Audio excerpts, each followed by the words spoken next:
3 things you need to know for Monday. At 1, nearly half of us think it's okay to leave up Christmas decorations all year round. Who are you? We will find you.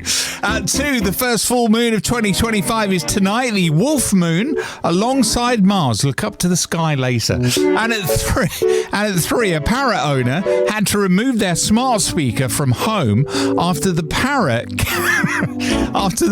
kept ordering itself snacks from Amazon. Who's a clever boy then? That's brilliant.